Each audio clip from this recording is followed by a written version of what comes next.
Bonjour, je m'appelle Shaun.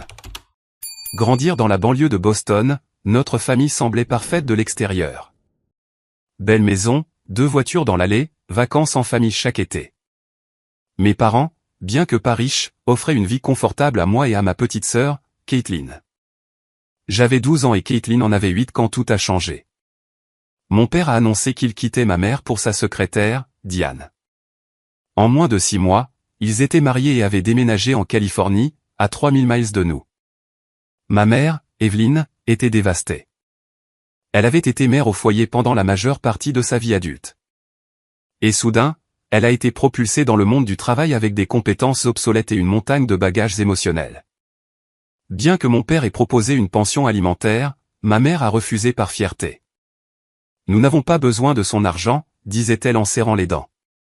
Cette décision a rendu les choses financièrement difficiles, mais ma mère était déterminée à montrer à tout le monde qu'elle pouvait se débrouiller seule.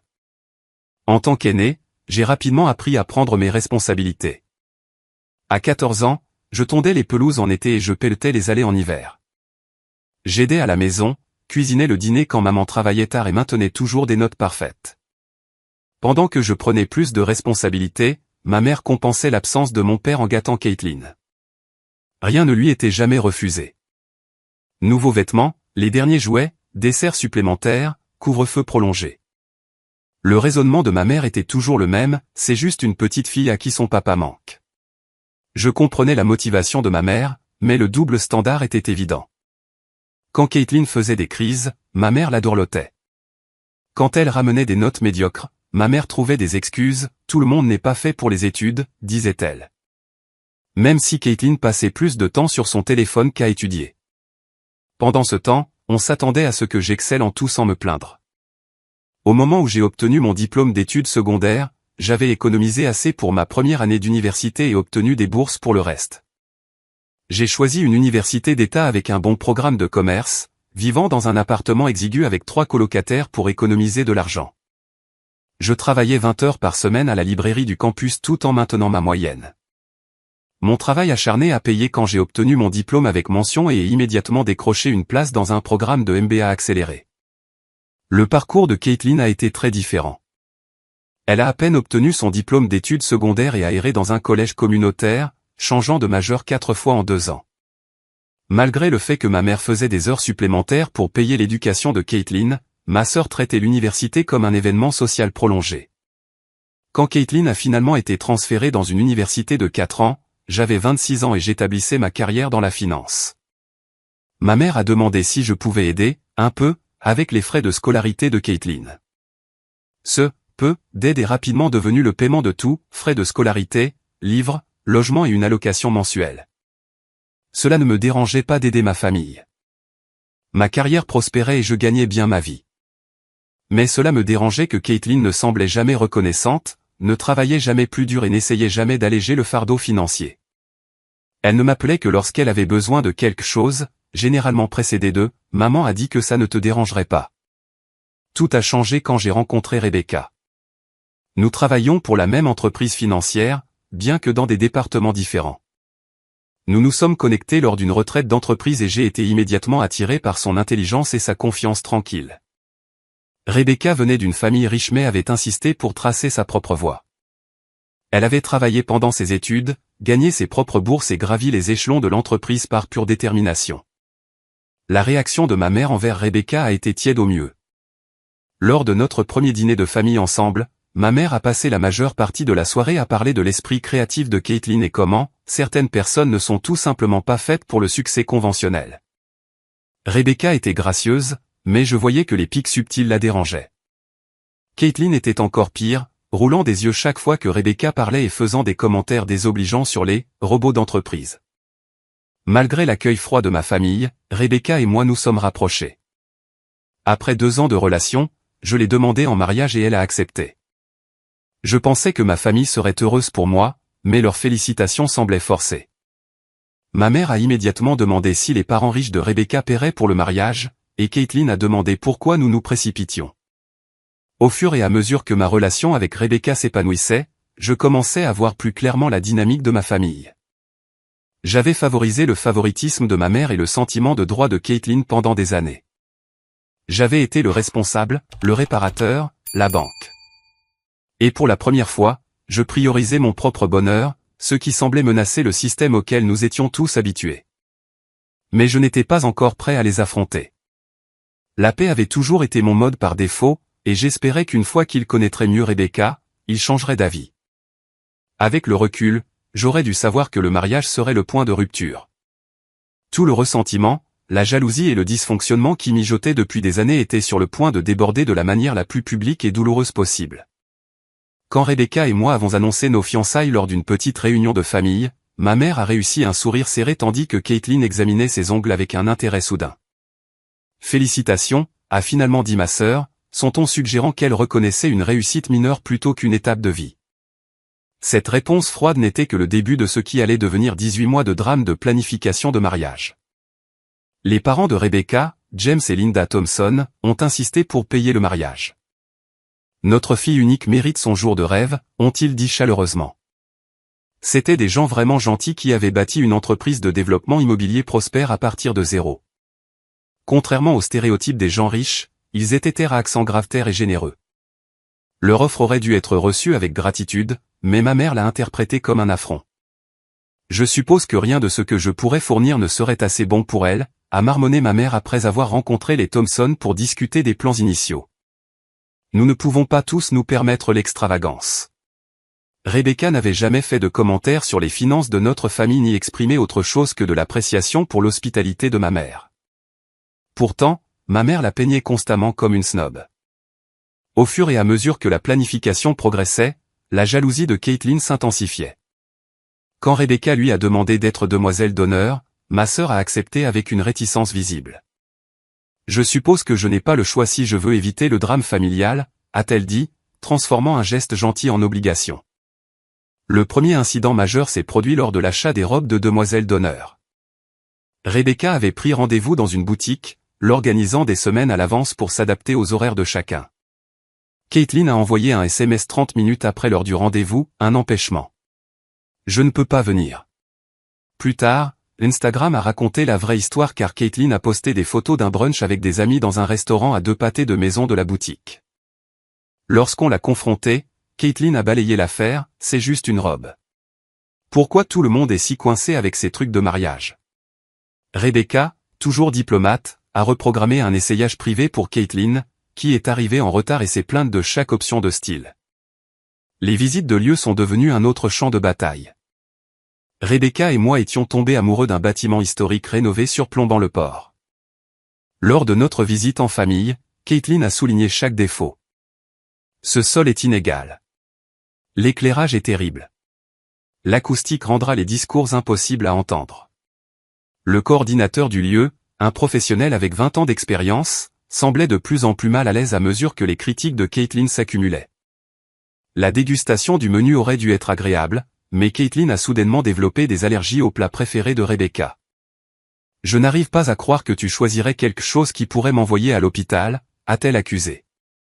Bien que ces allergies n'aient jamais été mentionnées au cours des 24 années que je la connaissais, le traiteur a patiemment proposé des alternatives, que Caitlin a rejetées pour diverses raisons. Même les fleurs sont devenues controversées. Rebecca avait choisi une combinaison de roses blanches et d'hortensias bleues, un arrangement simple mais élégant.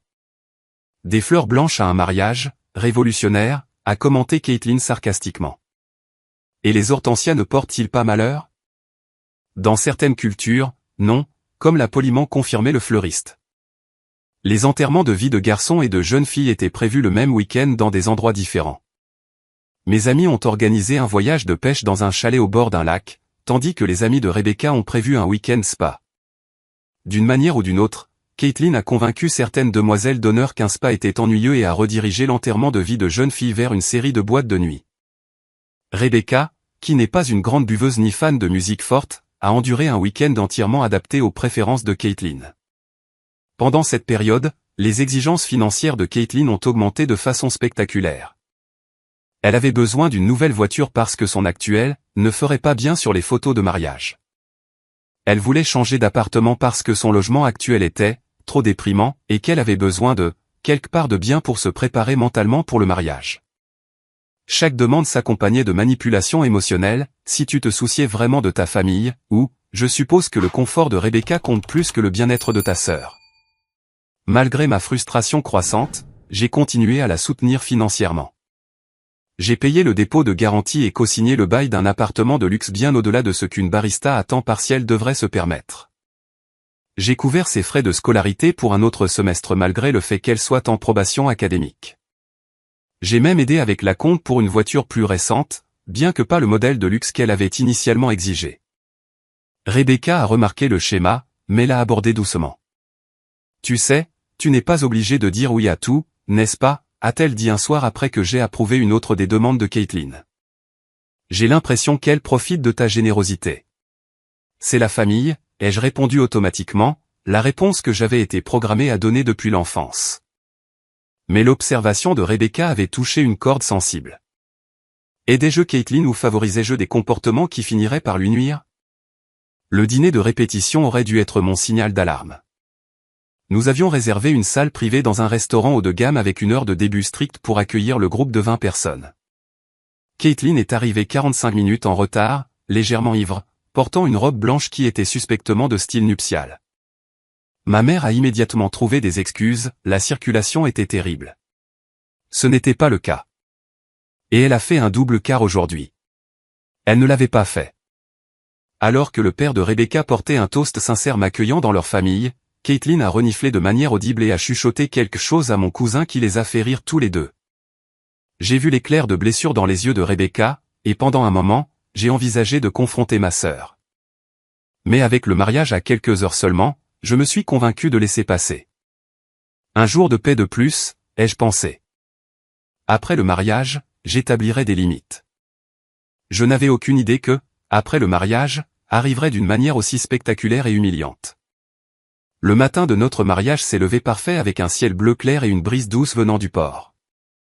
Rebecca et moi avions décidé de respecter la tradition et de passer la nuit précédente séparés. Alors que j'ajustais ma cravate dans le miroir de l'hôtel, mon meilleur ami Marcus a pris une photo candide. « Tu as la classe, mec », a-t-il dit avec un sourire sincère. C'est aujourd'hui que tout change. Il n'avait aucune idée à quel point ces mots seraient prophétiques. La cérémonie a été tout ce que nous avions espéré. Rebecca est apparue au bout de l'allée dans une robe trapèze classique qui m'a coupé le souffle. Son père, rayonnant de fierté, a embrassé sa joue avant de placer sa main dans la mienne. Nous avons échangé des vœux que nous avions écrits nous-mêmes, et j'ai remarqué des larmes dans les yeux de nombreux invités. Même ma mère semblait émue, tamponnant ses yeux avec un mouchoir. Caitlin, debout avec les autres demoiselles d'honneur, a maintenu une expression neutre tout au long. Après la cérémonie, les invités se sont déplacés vers la zone de réception pour l'heure du cocktail pendant que nous prenions des photos. Rebecca était radieuse, riant alors que le photographe nous dirigeait à travers diverses poses.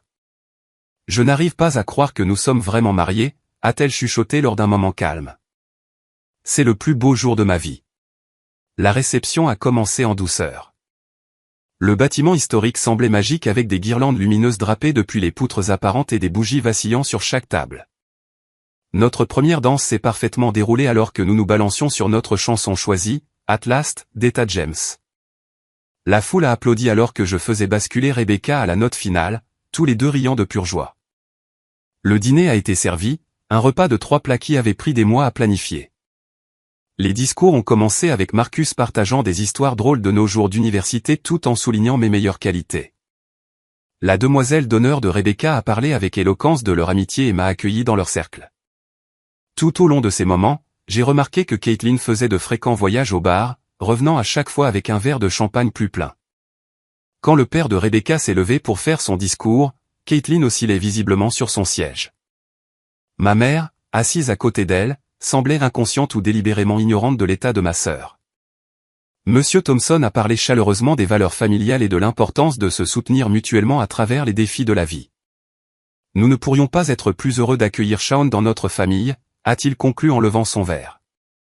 À Rebecca et Shaun. Alors que les invités faisaient écho au toast, Caitlin a marmonné quelque chose d'assez fort pour que les tables voisines entendent. Je ne pouvais pas distinguer les mots, mais les expressions choquées de ceux autour d'elle m'en disaient assez. Ma mère a tapoté le bras de Caitlin de manière apaisante comme si elle était un tout petit faisant une crise mineure plutôt qu'une femme de 24 ans perturbant un mariage. La situation s'est aggravée lorsque le DJ a annoncé qu'il était temps de couper le gâteau. Rebecca et moi nous tenions devant la création à 3 étages, un design classique avec de subtils détails bleus qui correspondaient à notre palette de couleurs. Alors que je plaçais ma main sur celle de Rebecca pour faire la première coupe, Caitlin est soudainement apparue à côté de nous, flûte de champagne à la main. Souriez pour la caméra. Couple parfait, a-t-elle bredouillé, sa voix dégoulinant de sarcasme. Rebecca s'est raidie à côté de moi, mais a maintenu son sourire alors que le photographe continuait de cliquer. Peut-être devrais-tu t'asseoir, ai-je suggéré doucement à Caitlin. Nous pourrons parler plus tard. Parler plus tard? La voix de Caitlin s'est élevée. C'est ta solution à tout, n'est-ce pas? Plus tard, plus tard. Jamais maintenant. Jamais quand ça compte. Les invités commençaient à regarder. Le DJ a maladroitement baissé le volume de la musique. J'ai posé une main douce sur le bras de Caitlin, essayant de la guider loin de la table du gâteau. Ce n'est ni le moment ni l'endroit. C'est alors qu'elle s'est dégagée brusquement et a levé son verre de champagne. Un toast à mon frère, a-t-elle annoncé bruyamment. Qui fait toujours tout bien. Note parfaite, travail parfait, femme parfaite d'une famille riche parfaite. Avant que quiconque puisse réagir, elle a jeté le contenu de son verre directement sur Rebecca. Le champagne a éclaboussé la robe blanche et le visage de ma femme, la laissant haletante sous le choc. Dans le moment de silence stupéfait qui a suivi, Caitlin n'avait pas fini. Elle s'est tournée vers le gâteau de mariage et a enfoncé sa main droite dans l'étage du milieu, en attrapant une poignée et en l'écrasant sur la table. C'est ce que tu mérites pour faire comme si tu valais mieux que les autres, a-t-elle hurlé, le visage tordu par la rage. Toujours le bon fils, toujours celui qui réussit. Toujours à me regarder de haut. La pièce s'est figée dans un choc collectif. Puis, comme si la situation ne pouvait pas empirer, ma mère s'est précipitée en avant. Pas pour retenir Caitlin, pas pour s'excuser auprès de Rebecca, mais pour étreindre ma sœur de manière protectrice. C'est bon, chérie, a-t-elle roucoulé, caressant les cheveux de Caitlin comme si elle était la victime.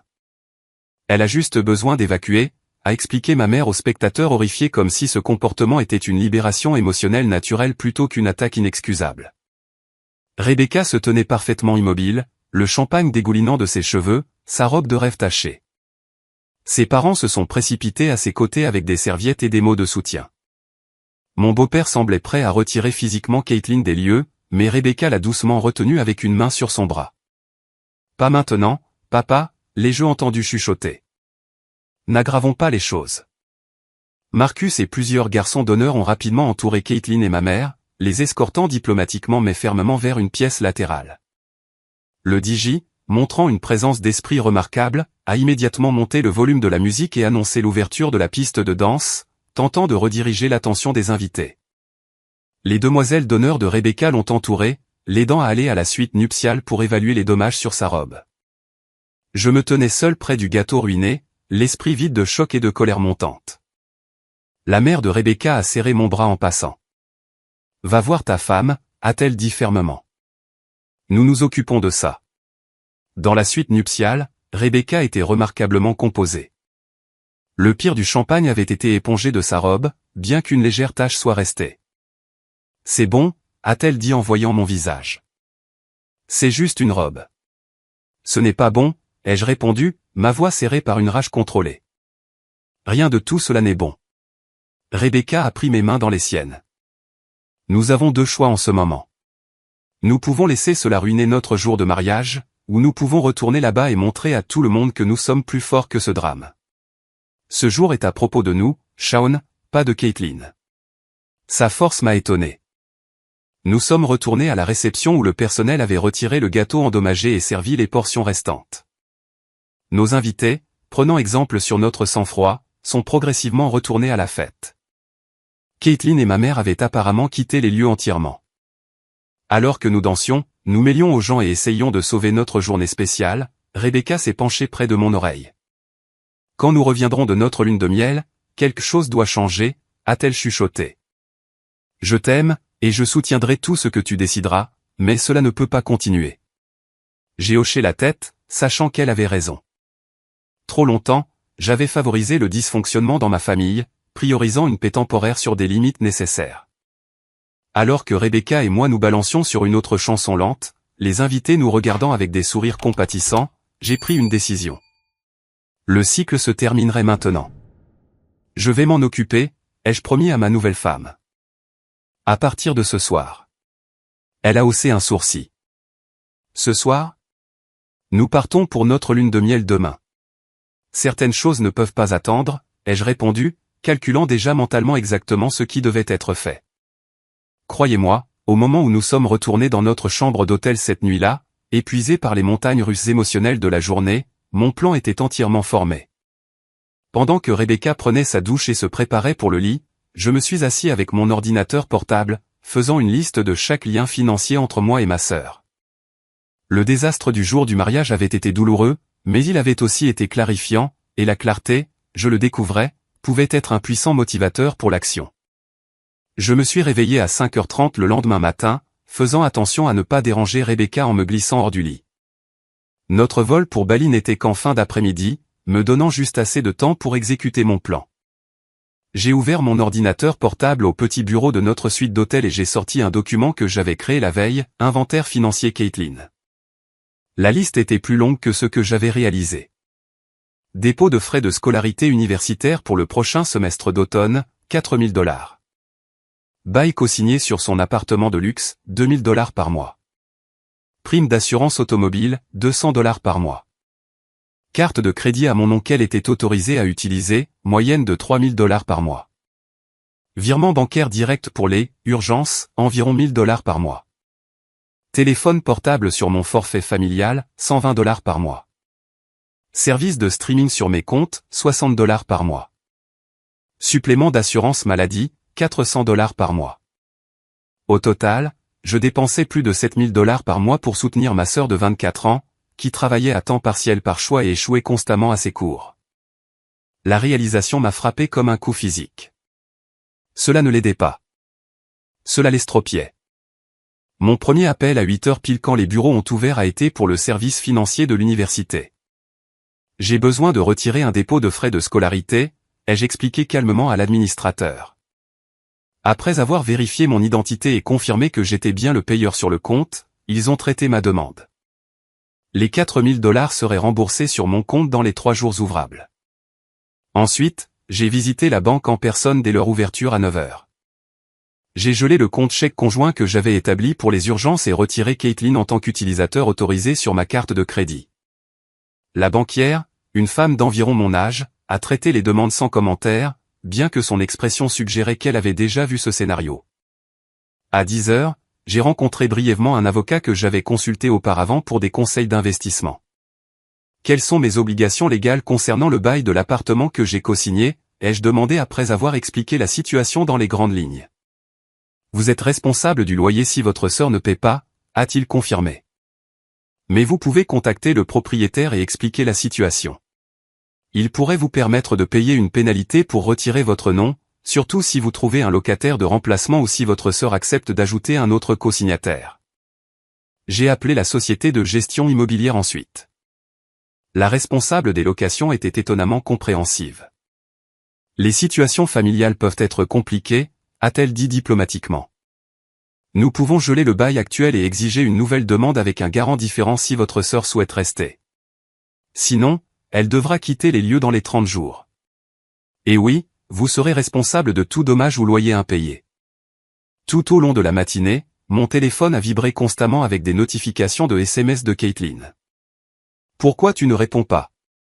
Maman pique une crise à propos d'hier soir. Ce n'était pas si grave. Rebecca a l'air de pouvoir prendre une blague.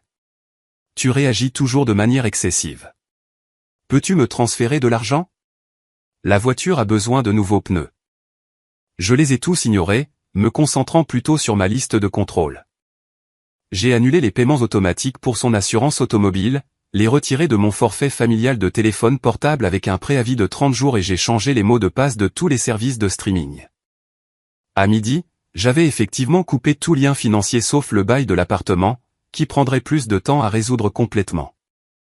J'ai retrouvé Rebecca pour le déjeuner dans un restaurant calme près de notre hôtel, me sentant plus léger que je ne l'avais été depuis des années. Tu as l'air différent, a-t-elle observé en étudiant mon visage.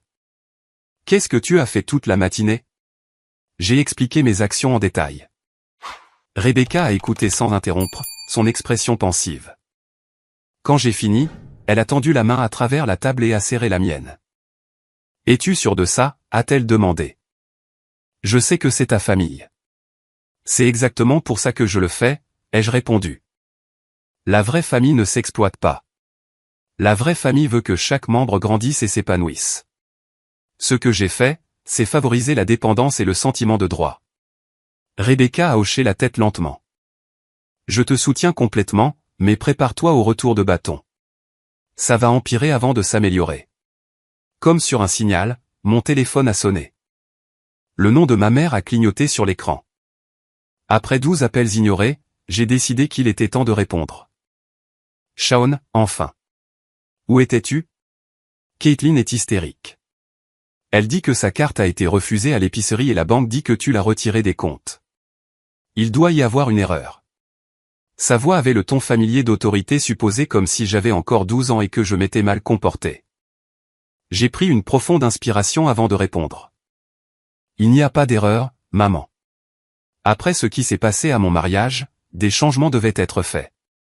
Tu ne peux pas être sérieux. Sa voix a monté d'une octave. Elle a fait une petite scène. Oui, mais elle était émotive. Les mariages font remonter des sentiments compliqués. Tu ne peux pas la punir financièrement pour avoir des émotions. Ce n'est pas une punition, ai-je expliqué calmement. C'est une conséquence. Caitlin a 24 ans, pas 14. Jeter du champagne sur ma femme et détruire notre gâteau de mariage va au-delà d'une petite scène.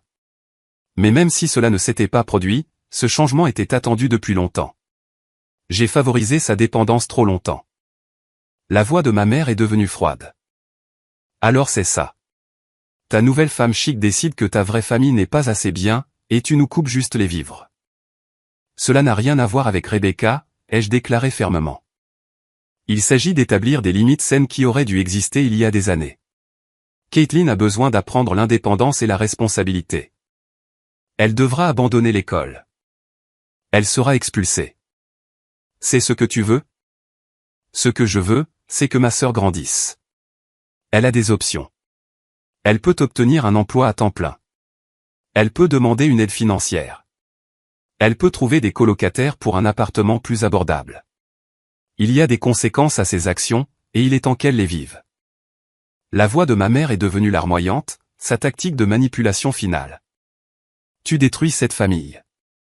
Ton père nous a quittés, et maintenant tu nous abandonnes aussi. La comparaison a piqué, mais j'ai tenu bon. Je n'abandonne personne. Je suis toujours là, toujours disposé à avoir une relation, mais le soutien financier est terminé. Après avoir raccroché, Rebecca m'a regardé avec inquiétude. Ça va? J'ai considéré la question attentivement.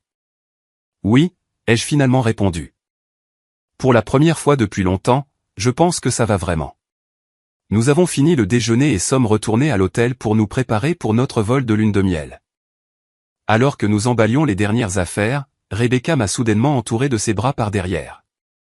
Je suis fier de toi, a-t-elle chuchoté. Je sais que ce n'était pas facile. Je me suis tourné pour lui faire face, submergé de gratitude pour sa compréhension et son soutien. La partie difficile ne fait que commencer, ai-je reconnu, mais c'est nécessaire. Alors que nous nous dirigions vers l'aéroport, j'ai éteint mon téléphone, sachant que le barrage d'appels et de messages continuerait.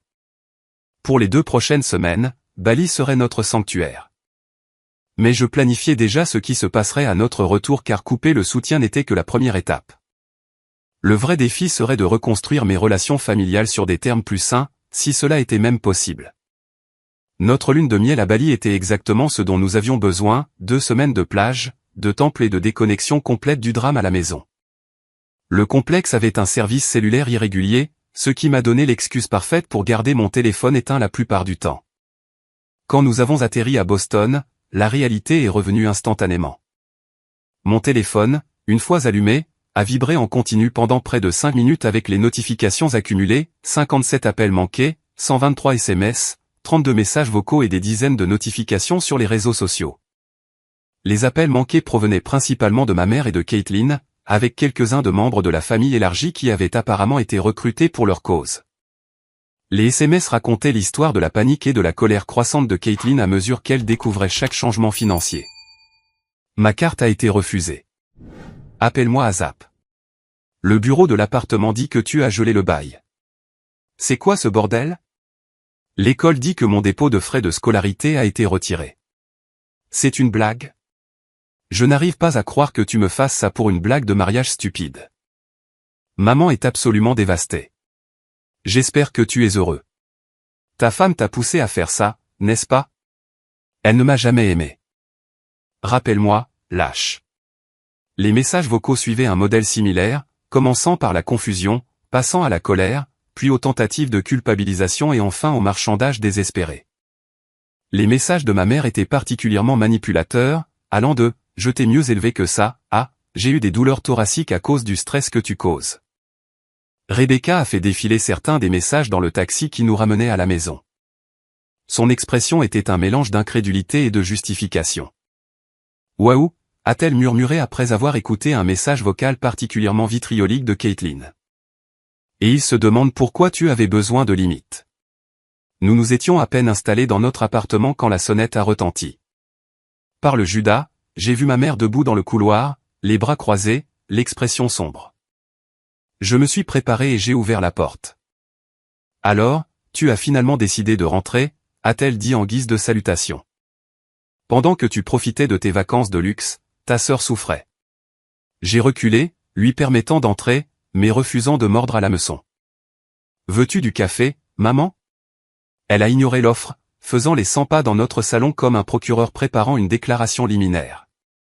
Caitlin a dû emprunter de l'argent à des amis pour acheter des courses. Le complexe d'appartements lui a donné un avertissement pour loyer en retard. Son service téléphonique a été coupé. Et tu penses que c'est approprié? Je pense que c'est la conséquence naturelle de son comportement, ai-je répondu calmement. C'est une adulte qui a fait des choix. Les adultes font face aux conséquences de leurs choix. C'est l'influence de Rebecca, a accusé ma mère, foudroyant du regard ma femme, qui était entrée tranquillement dans la pièce. Tu n'as jamais été aussi cruel avant elle. Ça suffit, ai-je dit fermement. Rebecca n'a rien à voir avec cette décision. En fait, elle a montré plus de compréhension envers Caitlin que la plupart des gens ne le feraient après avoir vu leur mariage délibérément ruiné. Le visage de ma mère a rougi. Ce n'était pas délibéré. Elle était émotive. Maman, elle a jeté du champagne sur Rebecca, détruit notre gâteau de mariage et crié des insultes devant 200 personnes. Puis, au lieu de s'excuser, elle m'a demandé de l'argent dès le lendemain. Il ne s'agit pas d'un incident isolé. Il s'agit d'un schéma qui dure depuis des années. La dispute a continué pendant près d'une heure, couvrant un terrain familier. Ma mère a passé en revue ses tactiques habituelles, minimiser le comportement de Caitlin, maximiser ma supposée trahison, invoquer la loyauté familiale, remettre en question le caractère de Rebecca, et enfin son atout maître. Ton père aurait honte de toi. Celle-là a failli briser ma résolution. Pas parce que c'était vrai, mais parce que cela révélait à quel point ma mère me comprenait peu. Mon père, qui avait abandonné sa famille pour une femme plus jeune, n'avait aucune position morale pour juger de la loyauté familiale de quiconque. Après le départ de ma mère en claquant la porte derrière elle, Rebecca m'a tenu en silence pendant un long moment. « Tu as bien fait » a-t-elle chuchoté. « Reste fort. » Le lendemain matin, j'ai découvert que Caitlin avait porté la bataille sur la place publique. Elle avait posté un long récit soigneusement édité de la situation sur les réseaux sociaux. Mon frère m'a coupé les vivres sans avertissement parce que j'ai accidentellement renversé un verre à son mariage. Maintenant, je pourrais être sans abri et devoir abandonner l'école. Le sang n'est pas toujours plus épais que l'eau, je suppose. Le post avait des dizaines de commentaires sympathiques et de partages. Plusieurs amis communs m'ont envoyé des SMS pour demander ce qui se passait, s'il y avait plus à l'histoire. Certains ont pris parti immédiatement, condamnant ma cruauté ou défendant mon droit d'établir des limites. Des membres de la famille avec qui je parlais rarement avaient soudainement des opinions tranchées sur mes décisions personnelles. J'ai choisi de ne pas m'engager publiquement. Les réseaux sociaux ne sont pas l'endroit pour résoudre les affaires de famille, ai-je dit à Rebecca alors qu'elle me lisait les derniers commentaires. Répondre ne ferait qu'alimenter le drame. Alors que Rebecca et moi reprenions nos routines de travail, Caitlin a intensifié sa campagne pour rétablir son soutien financier. Ses tactiques allaient du transparent au carrément inquiétant. D'abord est venu le faux texto d'excuses. J'ai réfléchi à ce qui s'est passé et je suis vraiment désolé. J'étais juste émotive et j'avais trop bu. Peut-on parler? Quand j'ai accepté de la rencontrer pour un café le week-end suivant, elle a semblé prendre cela comme un signe que l'argent recommencerait à couler et à annuler avec une excuse fragile. Ensuite, elle a enrôlé notre tante Suzanne, la sœur de ma mère, pour appeler et me rappeler les obligations familiales et comment, ta mère a tout sacrifié pour vous les enfants après le départ de ton père. Quand cette approche a échoué, mon cousin Tim a essayé l'angle d'homme à homme. Mec, c'est ta petite sœur. Tu ne peux pas juste la couper du jour au lendemain. Quand la campagne de pression familiale n'a pas fonctionné, Caitlin est passée aux menaces. Si tu ne rétablis pas mes frais de scolarité, je devrais abandonner. C'est ce que tu veux sur ta conscience? Ta sœur qui abandonne l'université à cause de ta vengeance mesquine. La situation a atteint un nouveau bas lorsque Caitlin s'est présentée à mon immeuble de bureau pendant l'heure du déjeuner. Je revenais d'une sandwicherie quand je l'ai repérée faisant les 100 pas près de l'entrée, clairement agitée. Avant que je puisse décider de l'approcher ou de l'éviter, elle m'a vu. Enfin, a-t-elle exclamé bruyamment, attirant l'attention de plusieurs collègues entrant dans le bâtiment. Ta sœur doit te traquer au travail parce que tu ne réponds pas à ses appels. Je l'ai doucement guidée loin de l'entrée, conscient des regards curieux. Caitlin, ce n'est pas approprié. Je suis au travail. Rien d'autre n'attirait ton attention, a-t-elle claqué.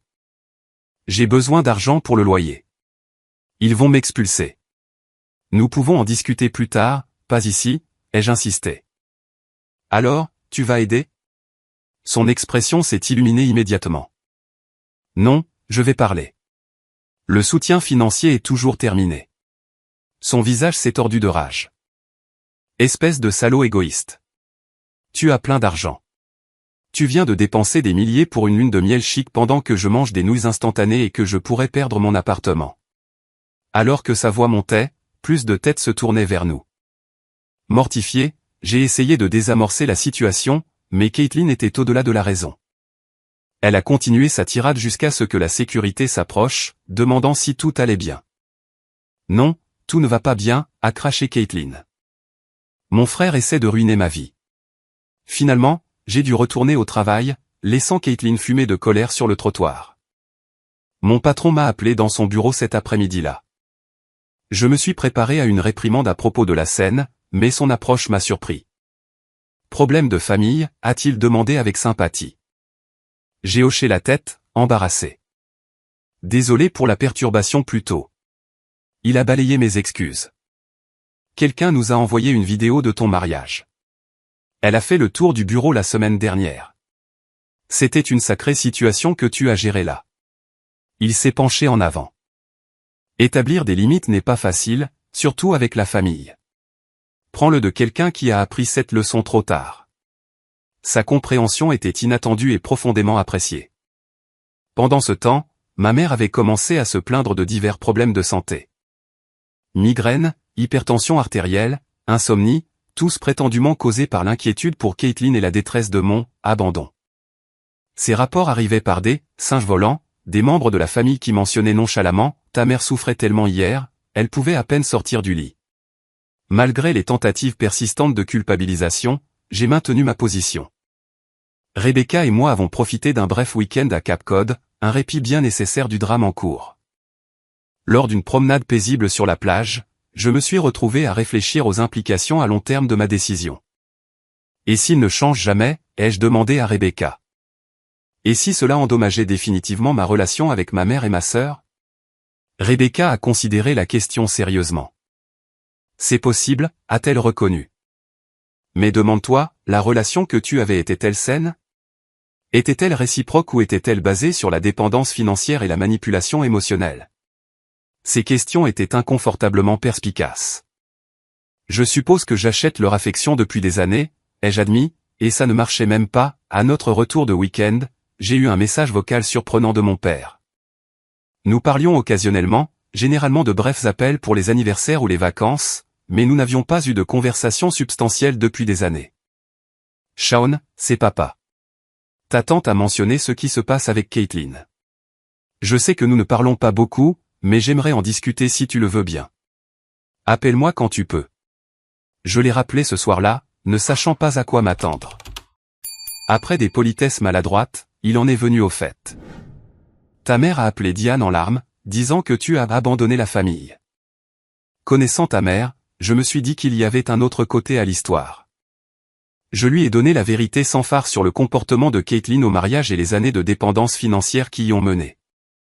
Il a soupiré lourdement. Je te dois des excuses, Shaun. Quand je suis parti, je t'ai mis dans une position impossible. Tu es devenu l'homme de la maison trop jeune, et ta mère a clairement transféré toutes ses attentes sur toi.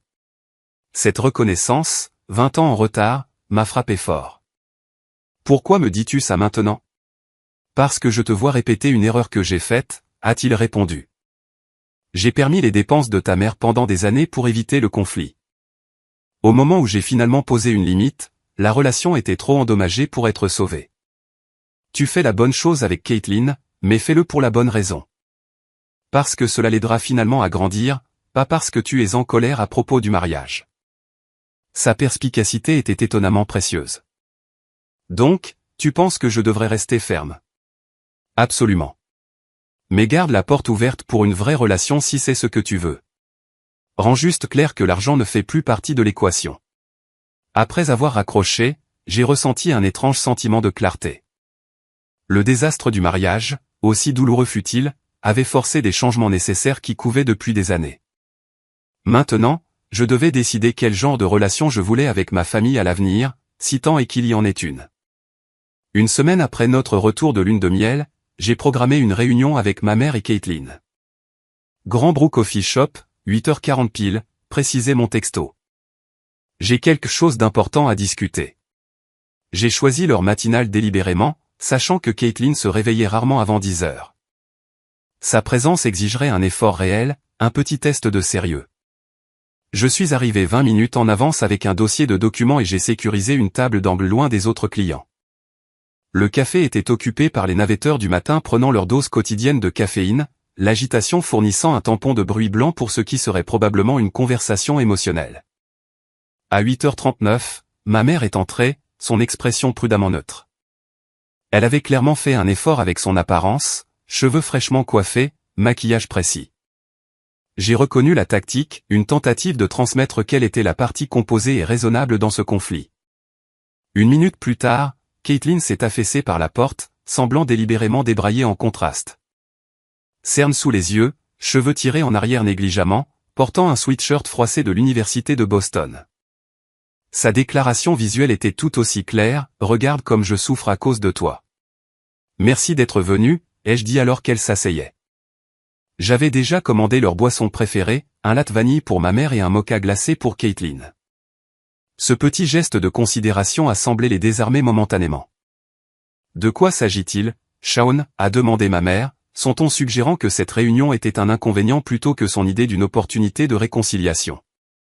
Es-tu enfin prêt à discuter du rétablissement du soutien de Caitlin? Je veux parler de l'avenir, ai-je répondu calmement. Notre avenir en tant que famille. Caitlin a roulé des yeux. Épargne-nous la leçon. Soit tu m'aides financièrement, soit non.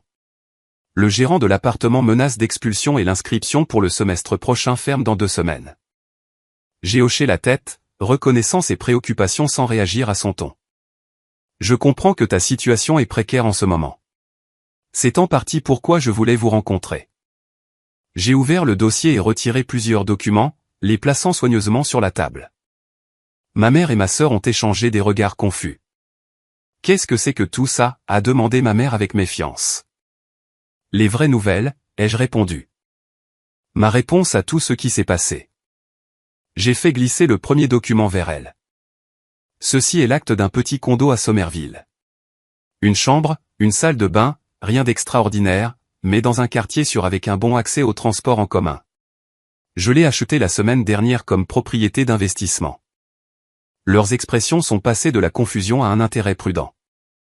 Caitlin a tendu la main vers l'acte, l'examinant de près. Qu'est-ce que ça a à voir avec moi? Je te l'offre comme résidence, Caitlin. Les coûts mensuels seraient nettement inférieurs à ton appartement actuel, et l'emplacement est en fait plus proche du campus. Avant que l'espoir ne puisse pleinement fleurir dans ses yeux, j'ai continué. Il y a des conditions. J'ai fait glisser le document suivant. Ceci est un contrat de location de base. Tu serais locataire, pas propriétaire, avec des responsabilités et des attentes spécifiques. Le visage de Caitlin s'est assombri. Donc, tu es mon propriétaire maintenant. C'est ta solution. S'il te plaît, laisse-moi finir, ai-je dit fermement. Le condo n'est qu'une partie de ce que je propose. J'ai présenté le troisième document. Ma mère, qui était restée inhabituellement silencieuse, a finalement parlé. Tu traites ta sœur comme une enfant avec toutes ses règles et conditions. Non, ai-je corrigé doucement. Je la traite comme une adulte qui a besoin de structure et de responsabilité. Il y a une différence. J'ai continué avec le quatrième document. Ceci décrit une allocation mensuelle qui sera déposée sur un nouveau compte. C'est environ un tiers de ce que je fournissais auparavant, un montant qui couvre les nécessités de base, mais nécessite un complément par l'emploi. L'expression de Caitlin oscillait entre le ressentiment et le calcul alors qu'elle évaluait mentalement si ce nouvel arrangement valait la peine d'être accepté. Le cinquième élément n'est pas un document, mais une opportunité, ai-je expliqué. Mon collègue Michael dirige un département marketing qui a besoin d'un assistant administratif à temps partiel. Les horaires sont flexibles en fonction des horaires de cours. La paie est compétitive et il y a un potentiel de croissance si tu montres de l'initiative. Il est prêt à t'interviewer la semaine prochaine. Donc, je dois travailler maintenant? A demandé Caitlin comme si le concept était étranger. La plupart des adultes le font, ai-je répondu sans sarcasme. C'est en fait assez gratifiant de gagner son propre argent. Ma mère, traitant clairement cette approche inattendue, s'est penchée en avant. C'est quoi le piège, Shaun? Pourquoi fais-tu tout ça après avoir dit que tu la coupais? J'ai croisé son regard directement. Parce que couper quelqu'un complètement n'est pas la seule alternative à lui permettre tout. Je veux aider Caitlin à devenir indépendante et prospère, pas dépendante et pleine de ressentiment. Mais il y a des conditions au-delà de ce que j'ai déjà mentionné. J'ai placé le dernier document sur la table. Ceci est un contrat comportemental. Il comprend plusieurs termes non négociables. Je me suis tourné vers Caitlin. Premièrement, tu t'excuseras personnellement auprès de Rebecca et de sa famille pour ce qui s'est passé au mariage. Des excuses sincères et spécifiques, pas un générique désolé si quelqu'un a été offensé. Caitlin s'est raidie mais n'a pas objecté.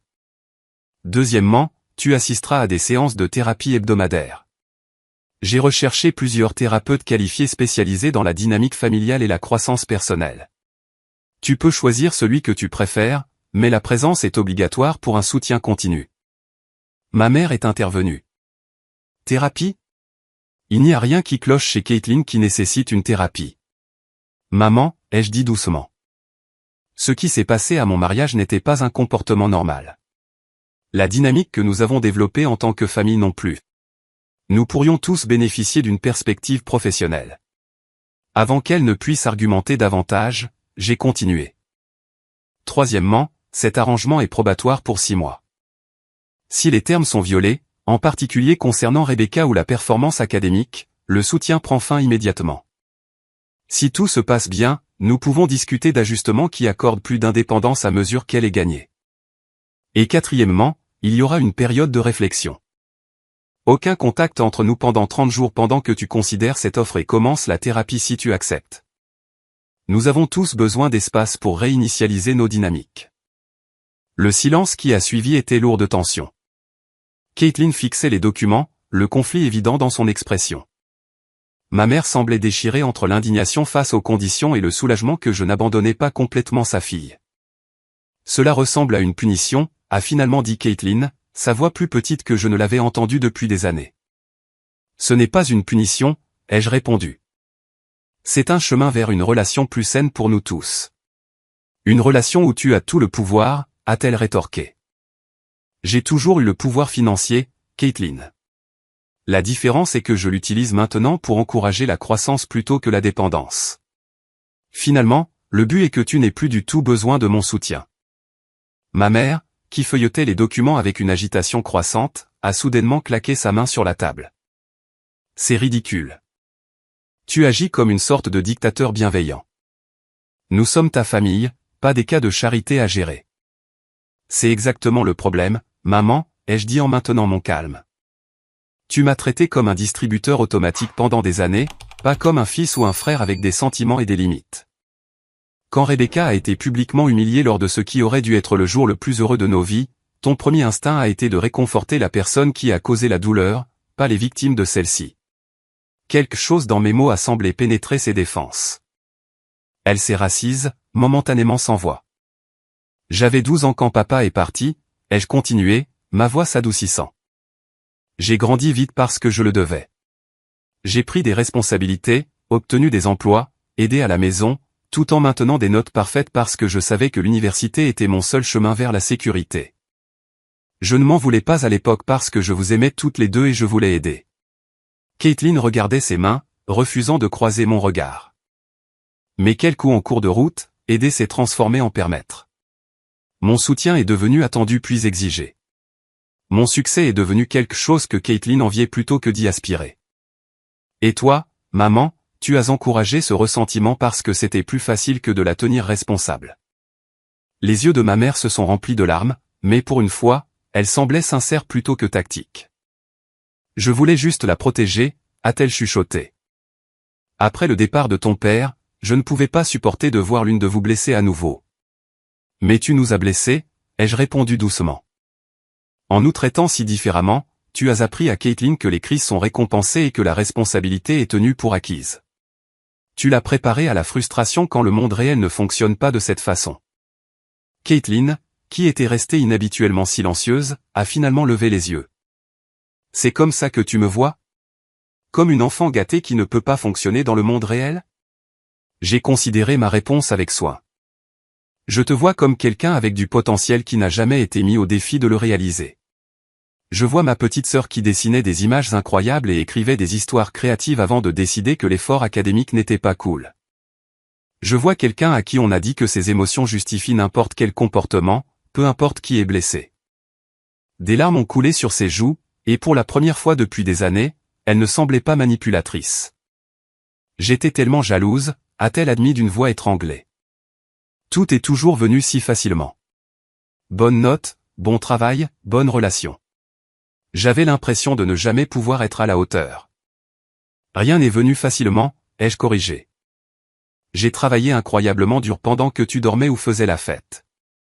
J'ai fait des sacrifices pendant que tu dépensais mon argent en vêtements de créateur.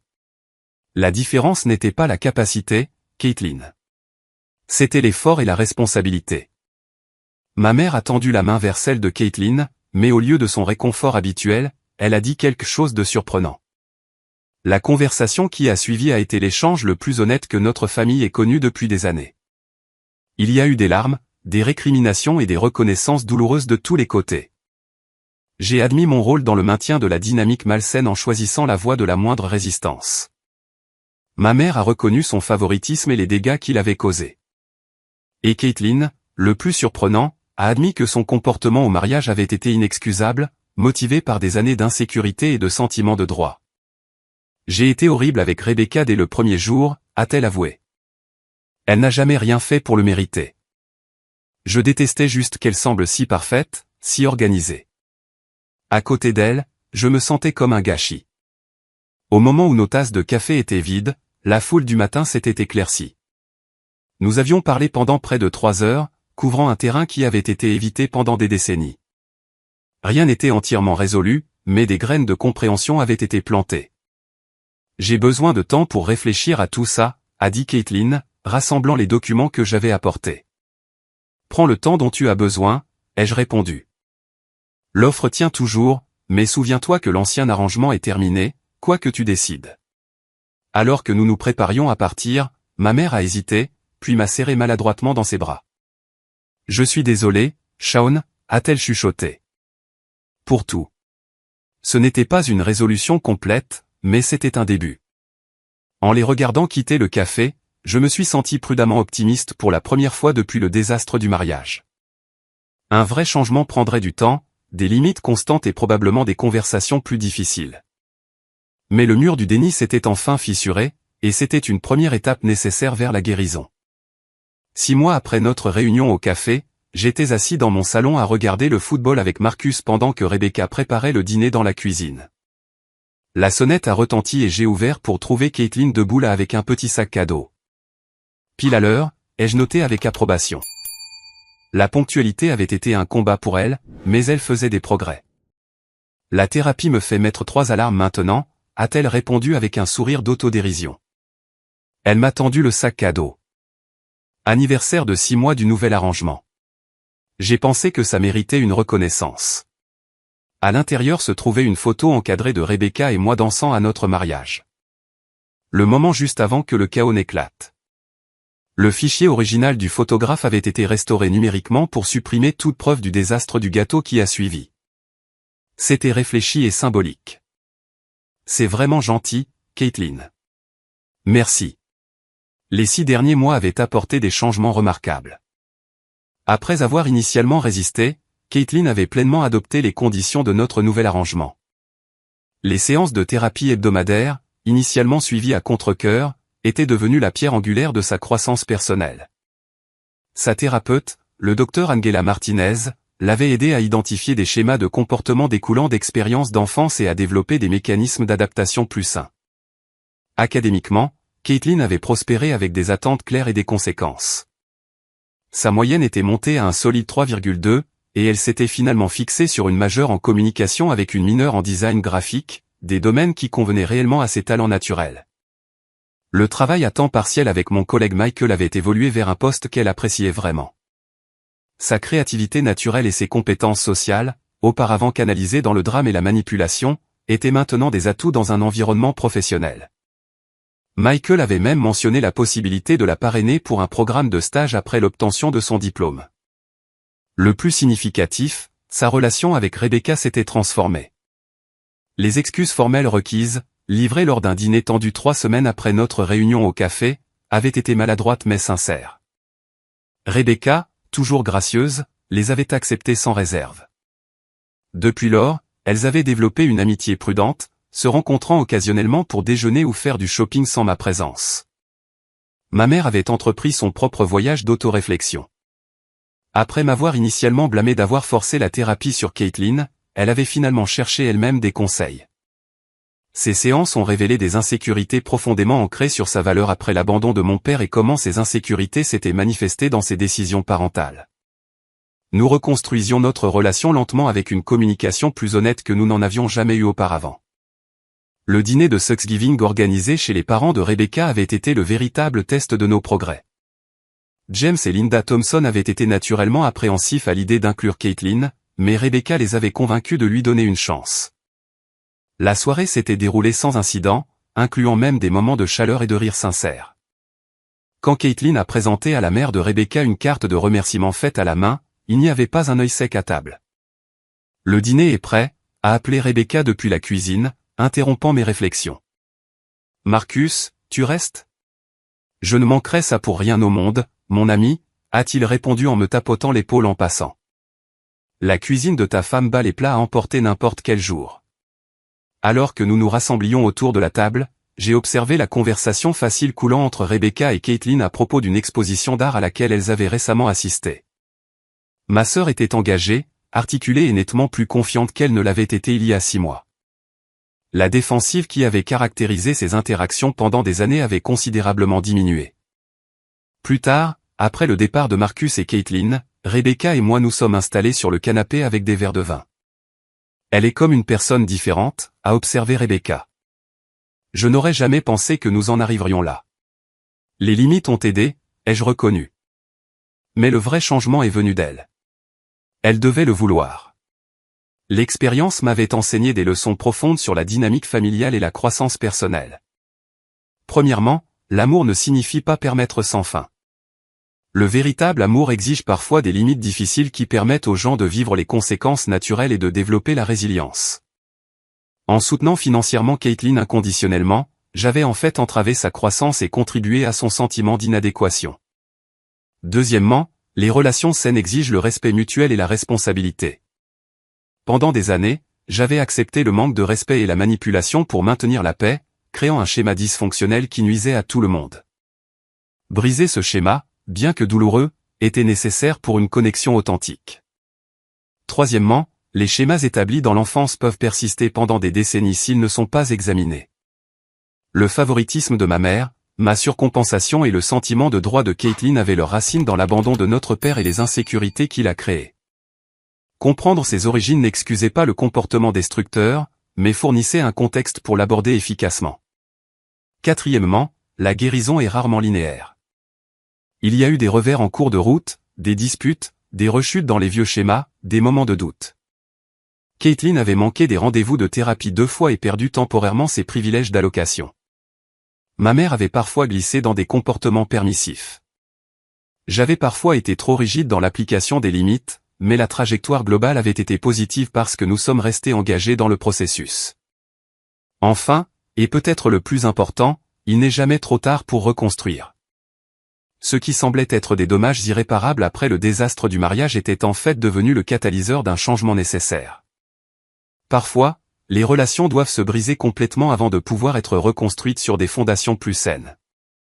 Un sou pour tes pensées, a dit Rebecca, remarquant mon humeur contemplative. Je réfléchis juste au chemin parcouru, ai-je répondu. Le désastre du jour du mariage a peut-être été la meilleure chose qui pouvait arriver à ma famille, aussi terrible que cela ait été sur le moment. Elle s'est appuyée contre moi, la tête sur mon épaule. J'ai hoché la tête, appréciant sa perspective et son pardon. Je n'aurais jamais pensé dire ça, mais j'ai vraiment hâte aux vacances avec ma famille cette année. Alors que Rebecca et moi profitions de la soirée paisible, j'ai ressenti une véritable gratitude pour le voyage difficile que nous avions navigué. Le désastre du jour du mariage qui avait semblé si catastrophique avait finalement été le point de rupture dont ma famille avait besoin pour reconstruire sur des termes plus sains. En restant ferme quand il aurait été plus facile de céder, en offrant un soutien structuré plutôt qu'une permission inconditionnelle, j'avais aidé à créer les conditions d'un véritable changement. Avez-vous déjà dû fixer des limites difficiles avec des membres de la famille? Comment avez-vous équilibré la compassion avec les conséquences nécessaires? Laissez vos pensées dans les commentaires.